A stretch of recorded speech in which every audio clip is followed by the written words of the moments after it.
apa kabar Anda semua? Senang sekali ketemu di hari, hari libur ini. Meskipun kita sekarang kadang-kadang sulit sekali membedakan antara hari libur atau tidak, karena setiap hari adalah hari libur sekarang. Ya, hari libur harusnya kita aktivitas iseng-iseng itu, gambar, melukis, kan itu pentingnya mengisi hari libur dengan seni. Gitu. Yang kreatif lah ya pokoknya ya. Memang yang kreatif itu nambah imunitas justru kan. Ya. Mempertinggi daya tahan estetik kita. Apalagi menjelang 17 Agustus kita mesti bayangkan bahwa pejuang-pejuang kita banyak yang sangat kreatif sehingga pasang coret-coretan di kereta merdeka atau mati. Sekarang mungkin merdeka atau dungu. Saya ingat sekali ya muralnya Bung Tomo itu ya, yang legend dengan tangannya tetap. Iya, itu.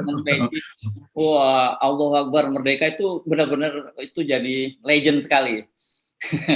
Nah, tetapi sekarang. Iya, tapi itu 1945. Sekarang 19.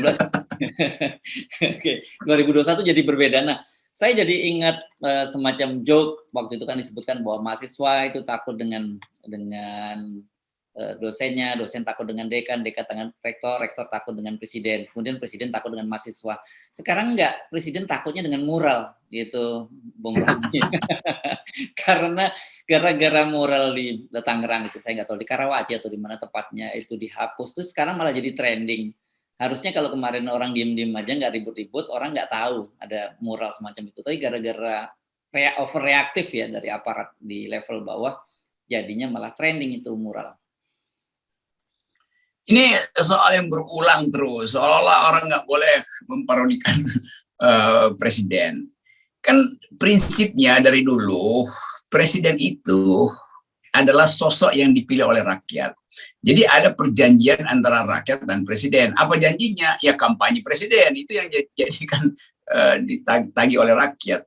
Nah kalau presiden nyimpang-nyimpang dikit, ya diledek dikit oleh rakyat. Kalau nyimpang banyak, diledek banyak oleh rakyat. Kan itu namanya kenikmatan berdemokrasi. Ini cuma ledekan-ledekan kecil. Kalau ledekan gede namanya makar. Tapi kan orang bikin mural yang udah pernah kita bahas bahwa itu ekspresi aja. Jadi kalau presiden dan aparat apalagi terlalu tegang, lalu nanti diburu bahwa di semua laptop mahasiswa itu pasti ada mural not found. Karena dia mau buka situs-situs yang mungkin situs pornografi juga kan dilarang. Jadi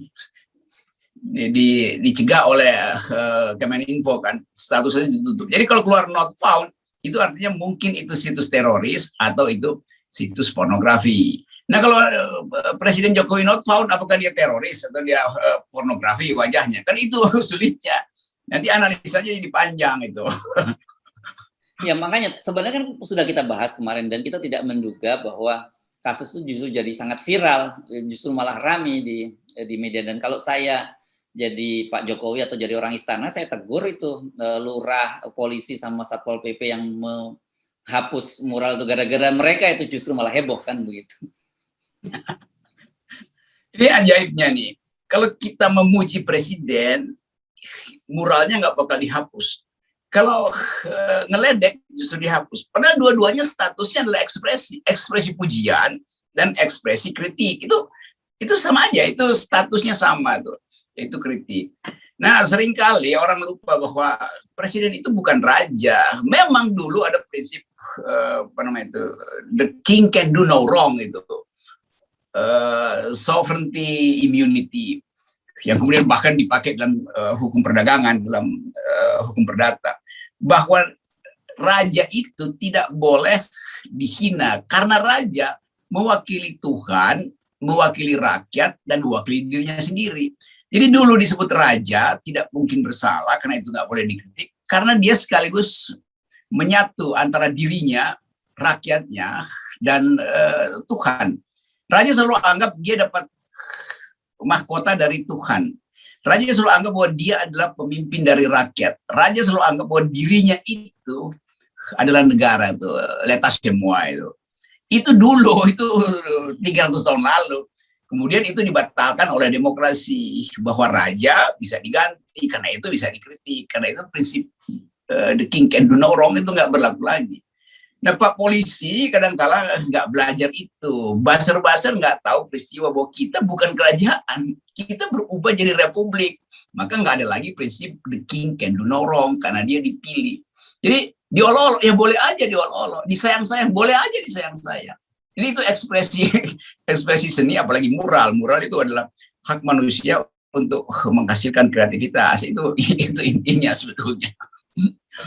Ya, dan Anda benar tadi, karena alasannya ini katanya mengganggu keindahan lingkungan. Jadi artinya one day kalau ada mural yang sama pujian terhadap Pak Jokowi, lurah bisa dituntut dong oleh warganya, Pak ini juga mengganggu keindahan gitu. Ya, konsekuensinya begitu nanti. Bahwa semua baliho yang muji-muji Pak Jokowi juga itu mengganggu keindahan kan. Ya, keindahan siapa ya? Keindahan orang yang merasa nggak ada prestasinya kok. Jadi mestinya dibiarkan dua-duanya, orang memuji, orang mengolok-olok, itu sama-sama adalah ekspresi keindahan itu kan.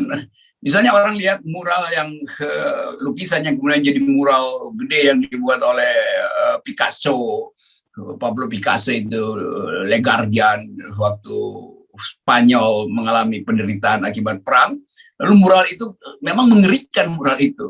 Tapi dia ada di museum-museum dunia, dipindah-pindahin untuk ditonton orang, bahkan fotokopiannya itu beredar di mana-mana. Jadi sebaiknya dibiarin aja kan. Saya mungkin lebih senang kalau mural Pak Jokowi yang not found itu dipasang di kaos anak-anak muda, sehingga orang bertanya-tanya ini apa artinya not found. Jadi bahan pembelajaran itu. Mungkin not found karena seringkali Pak Jokowi arah pikirannya nggak bisa ditemukan kan, apa maksudnya gitu. Karena sering yang dia ucapkan beda dengan yang akhirnya berlaku di publik, maka orang anggap not found. The brain of president yang not found adalah akal presiden. Kan biasa saja itu. Ya. Itu hal yang sebetulnya lucu justru. Kan ini nggak menghina Jokowi. Ini kan Pak Jokowi tentu adalah orang baik. Itu. Sering saya katakan Jokowi adalah kepala keluarga yang baik, tapi kepala negara yang buruk. Masa saya diomelin itu karena itu? Karena saya punya alasan untuk mengatakan beliau kepala negara yang buruk, tapi dia kepala negara yang baik. Ada orang yang menganggap dia adalah kepala negara yang baik, ya silahkan, saya nggak protes juga kan. Itu, jadi ekspresi manusia itu jangan dihalangi oleh semacam kecurigaan jangka pendek.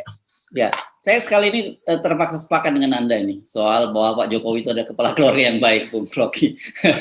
Karena kalau nggak kurang baik apa gitu, menantunya aja dijadikan wali kota di Medan, kemudian anaknya jadi wali kota di Solo, ya pastilah itu istilah pernyataan Anda tadi itu benar adanya lah gitu. Ya, tapi jangan dimuralkan itu ya, nanti dihapus lagi. Saya jadi teringat, jangan-jangan ini foto, karena muralnya sudah dihapus, tinggal foto-fotonya. Foto-foto itu nanti one day kita bisa menemukan di museum-museum ya, menjadi salah satu karya mungkin nggak sekelas Picasso, tapi ya kalau untuk ukuran Indonesia itu bisa jadi Picasso-nya Indonesia gitu. Kan nanti satu waktu Presiden Jokowi udah lengser gitu kan. Lalu orang mau cari keterangan apa peristiwa-peristiwa setahun sebelum beliau lengser. Karena mau jadi bahan studi kan. Nah ini adalah bagian dari kebudayaan. Orang melihat hubungan antara seni dan politik. Lalu orang temukan mural Pak Jokowi itu. Di mana? Ya di internet. Lalu orang bertanya, pernah itu dihapus? Iya. Setiap penghapusan selalu menghasilkan bekas. Dan bekas yang dihapus juga menghasilkan bekas. Itu yang sering kita sebut sebagai teori dekonstruksi kan. Jadi menghapus itu juga nggak ada gunanya. Karena orang akan ingat pernah dihapus. Begitu orang ingat pernah dihapus, orang jadi tahu apa yang dihapus ya. Itu intinya. Itu sama seperti video-video lucu atau video porno yang beredar di internet. Silahkan sebelum dihapus, download sebelum dihapus. Dan begitu juga. Oke, nah saya sih positive thinking karena polisi menyebut ini akan dicari siapa pembuat lukisannya ini, pembuat mural ini gitu. Karena disebutkan itu polisi tadi nyebut bahwa itu menghina lambang negara. Nah, saya sih mungkin berpikirnya gini, jangan-jangan mau dikasih penghargaan sama polisi gitu, karena kenapa dia berpikir out of the box gitu ya. Nah, soal lambang negara ini kan kenapa kita sering kali salah kaprah ya. Ini bahkan seharusnya ini kan kalau zaman dulu disebut hamba wet gitu, hamba penegak hukum harusnya paham. bahwa dalam ini Undang-Undang Dasar kita, konstitusi kita nggak ada presiden disebut sebagai lambang negara, dan itu kan memang disebut penghinaan. Nanti kalau di dalam kalau di masyarakat Kristen kan ada orang dia seolah-olah mau dijadikan orang suci, Pak Jokowi itu jadi santo gitu ya. Kalau santo itu kan menunggu meninggal dunia dulu baru jadikan santo kan, Rocky, ya bukan sekarang ketika masih hidup. Ya itu kan istilah lambang negara kan sesuatu yang diputuskan oleh undang-undang. Lain kalau ada Pak Presiden bikin perpu sendiri bahwa dirinya adalah lambang negara, itu mungkin kan itu juga ngaco kan. Jadi hal yang sudah diatur di konstitusi, kok usah ditafsirkan macam-macam lah. Bahwa lambang negara itu adalah Garuda Pancasila yang nengoknya ke kanan, di bawahnya ada tulisan Bhinneka Tunggal Ika. Kan itu kan, ada Garuda Pancasila nengok ke kanan, tulisannya revolusi mental. Nah, itu bukan lambang negara tuh. Jadi begitu-begituan kan, ada Garuda Pancasila nengok ke kanan, warna merah, polos, itu bukan lambang negara, itu lambang Gerindra tuh. Jadi nggak mungkin kita putuskan sesuatu kalau itu tidak ada dasarnya di konstitusi. Kan itu intinya. Jadi hal yang simpel yang mestinya aparat mengerti. Ini artinya perlu pendidikan wawasan kebangsaan juga nih, buzzer maupun aparatnya. Kan aparat bertindak berlebihkan itu. Saya bisa maafkan. Nah, bukan hanya aparat, Bu Rocky. Kemarin Rektorat UI juga begitu. Rektorat UI juga mempersoalkan meme yang sebagai king of lip service juga alasannya karena menghina lambang negara juga, makanya minta diturunkan juga itu. Kalau Rektorat UI saya sudah tahu itu dungu memang, karena nggak otaknya terbalik baca, nggak komentar-komentar lagi itu. Satu Rektorat UI itu jadi penjilat gitu, sehingga dia nggak ngerti bahwa fungsi universitas artinya menerangkan maksud dari produk budaya justru itu. Jadi terlihat lagi bahwa satu paket dengan aparat mungkin mengambil inisiatif karena merasa ada ketegangan sosial. Jadi ini intinya kalau kita bikin analisa lebih dalam lagi, memang ini bukti bahwa ada ketegangan sosial. Kalau nggak ada ketegangan sosial, mural semacam itu biasa aja. Satu waktu misalnya Pak Jokowi lewat di situ, mungkin dia senyum-senyum. Tapi karena dia sendiri tegang, dia merasa, wah ini bisa dipercepat nih endgame dengan mural itu. Maka dia secara simbolis memberitahu mungkin Pak Mahfud MD, itu kok ada mural saya di situ ya. Mahfud tafsirin lagi bahwa wah itu berarti kejahatan. Maka Mahfud bikin konversi pers diam-diam, aparat bereaksi. Saya berpikirnya begitu ya. Ini pikiran konspiratif aja. Ya. Saya yang berpikir konspiratif. Ya. Atau sebenarnya gini, saya baru jadi tiba-tiba teringat karena ada bicara begitu. Kemarin kan Pak Jokowi juga bagi-bagi sembako di Grogol itu. Mungkin Pak Jokowi menjawab, saya bilang saya not found. Saya di sini kok di Grogol bagi-bagi sembako kan gitu. Tapi itu artinya Pak Jokowi menyebarkan virus baru kan. Jadi dia akhirnya disebut dia not found, tapi dia terbukti begitu angka DKI menonjol, maka kita mesti bilang itu akibat Pak Jokowi. Nanti orang marah lagi kan. Loh kalau Habib Rizik dianggap akibat Habib Rizik, kalau Pak Jokowi dianggap siapa gitu? Kan dua-duanya mengumpulkan kerumunan. Jadi bagian-bagian ini yang kita parodikan itu. Kan Anies Baswedan mestinya udah suruh polisi tangkap orang yang menyebabkan kerumunan di Grogol. Cuma disebut tangkap orang yang menyebabkan kerumunan. Kan nggak disebut Pak Presiden kan. Nanti polisi yang bergerak, oh ternyata yang menyebabkan kerumunan itu setelah dicari-cari adalah orang yang namanya Jokowi. Siapa dia? Ya warga negara Indonesia yang berkedudukan di Jakarta, melanggar hukum COVID di Jakarta, sama aja. Jadi polisi jangan cari aja penyebar mural, cari juga penyebar sembako di Grogol, kan sama tuh. Tapi saya berdoa mudah-mudahan tidak muncul klaster Grogol. Ya, karena saya membayangkan betapa akan kesulitan nanti aparat mulai dari kepolisian, jaksa maupun hakim gitu kalau kemudian muncul kasus Grogol. Bagaimana? Karena kan orang akan kembali menuntut masalah equality before the law. Bagaimana juga Habib Rizik kena, dia juga harus kena gitu. Mudah-mudahan nggak terjadi itu, Bung Rocky. Kalau saya ingin terjadi itu supaya dibuktikan bahwa Anies tidak bekerja. Ternyata COVID tambah di Jakarta. Nah, baru dilakukan penelitian. Apa penyebab COVID tambah di Jakarta? Oh, ternyata klaster Grogol. Siapa pelaku penyebaran COVID di klaster Grogol? Nah, udah, sera-sera. Nah, tapi satu hal yang saya kira penting kita cermati ya. Mengapa kemudian saya tadi menyebutnya Presiden terkesan takut dengan bayangan sendiri gitu ya. Dengan mural-mural ini biasa kalau negara demokrasi biasa kan, pernah kita juga singgung bagaimana di Amerika zamannya Trump, ini Biden ini belum aja nih. Zamannya Trump dulu kita bisa lihat itu ada boneka-boneka Trump di tempat-tempat umum yang dipakai untuk sansak hidup, itu tinju-tinju, dan ada juga mural yang ini. Nah, mural ini muralnya Trump. Ya biasa saja, kita nggak pernah dengar ada orang di Amerika yang dipersoalkan karena meninju bonekanya Trump. Biasanya atau buat mural Trump. Biasanya Trump malah ngeledek balik itu di Twitter, dan sering bener kan tweet war itu dengan para pengecamnya Trump. Ya begitu, saya bayangkan juga Pak Jokowi sewa aja kan orang justru untuk naikin popularitasnya tuh. Bahwa itu Pak Jokowi minta itu kok mata saya ditutup. Buka dong supaya kelihatan bahwa itu Jokowi itu. Kan begitu sebetulnya kan. Not found memang taruh di jidat aja, karena yang not found adalah otaknya tuh. Kalau matanya kan terlihat. Kira-kira begitu diskusinya kan. Jadi Pak Jokowi mungkin juga bisa jadi budayawan radikal kalau dia mau memparodikan diri sendiri dalam upaya untuk memberi pemahaman bahwa dia tidak tersinggung. Kan itu intinya tuh. Mural itu kan ekspresi dari keadaan yang dibikin menonjol karena grafitinya tuh. Kalau cuma digambar lukisan biasa Pak Jokowi lagi pegang bendera merah putih, ya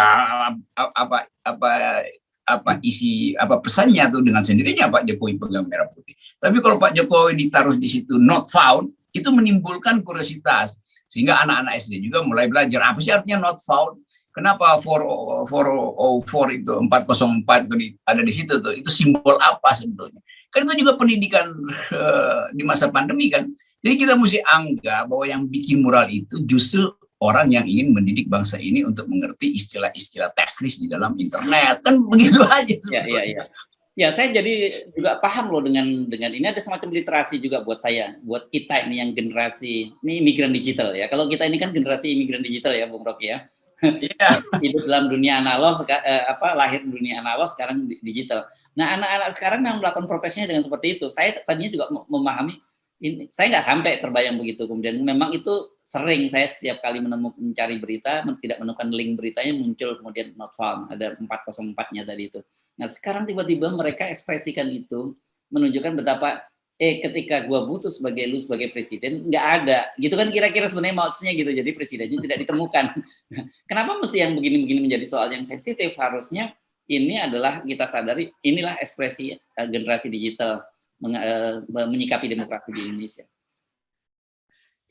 Kalau kita perhatikan, orang takut untuk ngomongin NKRI karena nanti kena delik. Maka orang bilang Republik Wakanda.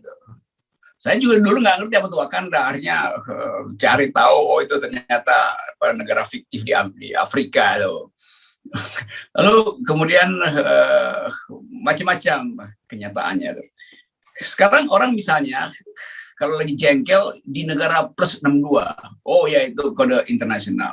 Ini bisa bertambah, di negara 404 ada peristiwa, dan seterusnya kan. Jadi orang disebut, apa kabar 404? Not found. Gitu-gitu kan. Jadi ini cuma angka yang kemudian akan membekas di dalam, angka ini artinya jadi angka politis nanti kan. Yang tadinya adalah angka mistik untuk memperlihatkan bahwa 404 itu artinya suatu keadaan di mana ternyata tidak ada itu. Sekarang 404 jadi angka politis bersaing dengan angka lain 212 itu. Nah, tapi BTW saya jadi khawatir nih melihat keadaan Indonesia ini, Bung Rocky. Kan kalau kita selalu menyamakan soal negeri Wakanda di Afrika. Jangan-jangan karena realitas kita yang semacam ini tiba-tiba nanti kita mendapati anak-anak generasi digital di Afrika setiap kali dia mengkritik pemerintahnya akan menyebutkan bahwa di Republik Indonesia. Kan gitu. Jadi, oh ini bukan di Afrika, ini terjadi di Indonesia. Gitu. Kan sedih juga kalau sampai terjadi semacam itu. Itu namanya globalisasi satira kan. Jadi nanti ini kita harinya jadi ngaco nih, tapi oke lah. Saya bayangkan nanti menjelang pemilu nanti atau pemilu yang dipercepat, hanya ada dua partai yang bersaing, itu partai 404 dan partai 212. Nah itu jadi, poin kita, biarkan kemerdekaan berpikir itu dihasilkan melalui mural, melalui oposisi, melalui tulisan, melalui YouTube. Karena itu yang menyebabkan kita bisa bergembira di dalam keadaan pandemi. Jadi sekali lagi, Pak Polisi, buzzer-buzzer udahlah, anggap aja ini adalah pelajaran edukasi di masa pandemi. Sehingga orang berupaya untuk membuat simbolisasi-simbolisasi. Baru sekarang orang mengerti, Mak juga akhirnya WA saya nih, itu 404 apa artinya itu not found. Gitu kira-kira. Makanya penting saya kira siapa pembuat mural ditemukan, bukan untuk dihukum. Karena kalau sampai kemudian dihukum, saya juga membaca status yang saya kira sebenarnya bercanda tapi serius. Kenapa di Indonesia ini menjadi sangat serius ketika kita turun ke jalan untuk unjuk rasa, kita dikenakan undang-undang kerumunan tadi, COVID. Kemudian kalau kita lalui media sosial, kita kena undang-undang UU ITE. Nah sekarang kita lihat mural dihapus oleh polisi dan Pamong Praja. Jadi kalau kayak gitu kita mau melakukan protesnya seperti apa lagi? Karena padahal negara kita negara demokrasi kan. Saya lagi nyari nomor telepon baru nih, 404212. Ada enggak ya? Oke, kalau ada viewer yang punya mungkin bisa segera kita ya, dikirim ke Instagramnya Bung Rocky Gerung. Ini nomor penting sekarang. Nomor cantik. Nomor cantik itu 4404212. Ya. Jadi kita kembali lagi pada kita lagi berupaya untuk mempersiapkan diri merayakan Indonesia Raya tuh, hari kemerdekaan tuh. Dan dalam keadaan itu seluruh aktivitas politik seharusnya dikunci dulu lah supaya kita betul-betul fokus pada kebangsaan kita tuh.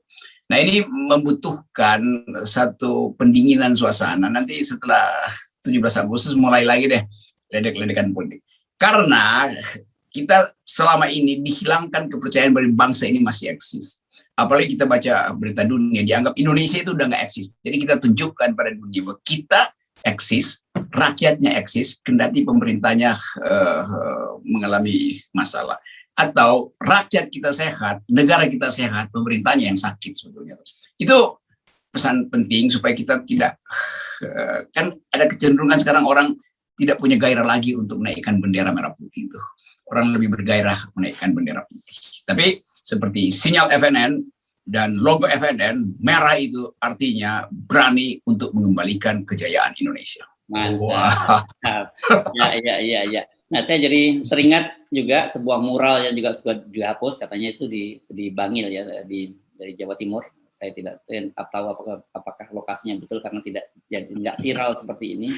Kita ini situasinya sekarang dipaksa sehat di negeri yang sakit. Nah, mural itu juga dihapus oleh apa? Yes. Ya. Oke, baik. Terima kasih, Bung Rocky. Yes, hidup 404, hidup 212. Itu maksudnya nomor yang saya cari, 404212. Mantap. Mantap.